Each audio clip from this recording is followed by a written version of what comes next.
Karena saya belum terlalu dengar tentang resikonya, jadi sejauh ini ya masih biasa aja sih. Dengar, cuman belum terlalu familiar ya. Vaksinasi itu kan masukin virus ke dalam tubuh. Apa itu nggak makin berbahaya? Karena kan kalau misalnya kita tidak tervaksin dan imun kita tidak kuat, menghindar dari virus ini seperti apa kan kita juga nggak tahu.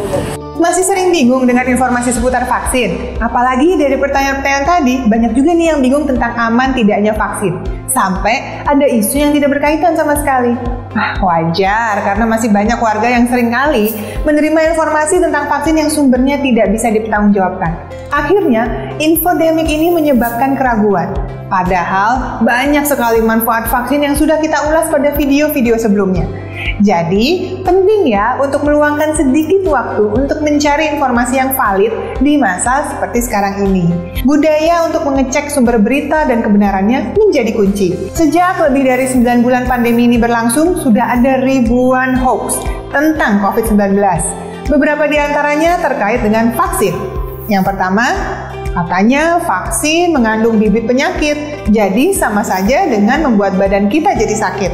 Wah, anggapan ini salah, karena vaksin itu terbuat dari virus atau bakteri yang sudah dilemahkan, yang fungsinya membuat badan kita jadi kenal, lalu jadi kebal melawan penyakit tersebut.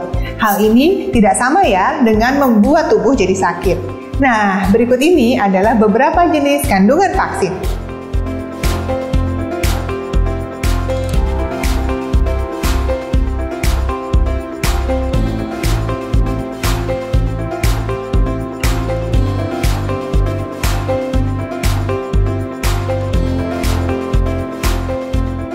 Yang kedua, katanya vaksin mengandung zat-zat yang berbahaya. Wah, vaksin yang sudah diproduksi massal tentu harus memenuhi syarat utama: aman, efektif, stabil, dan efisien. Setiap vaksin yang beredar harus lebih dulu lolos uji dari otoritas yang berwenang. Di Indonesia, ada Badan POM sebagai badan yang berwenang yang akan memastikan bahwa vaksin aman dan tidak mengandung bahan berbahaya. Yang ketiga nih, kalau vaksin nanti sudah tersedia, berarti kita akan aman.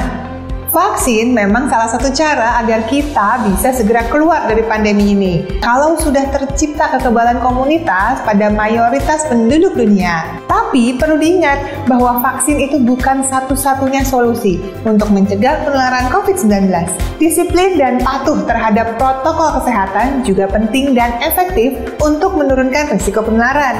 Jadi ingat, gerakan 3M ditambah lagi dengan vaksinasi tentu akan lebih baik. Masih banyak lagi mitos dan hoax yang beredar di kalangan masyarakat seputar vaksin. Nah, tugas kita adalah untuk memilah-milah mana yang benar dan mana yang bukan. Luangkan waktu lebih untuk membaca atau hubungi kontak hotline resmi dari Satgas COVID-19. Lebih baik mencerna informasi dengan baik kan daripada panik atau bahkan menjadi penyebar hoax.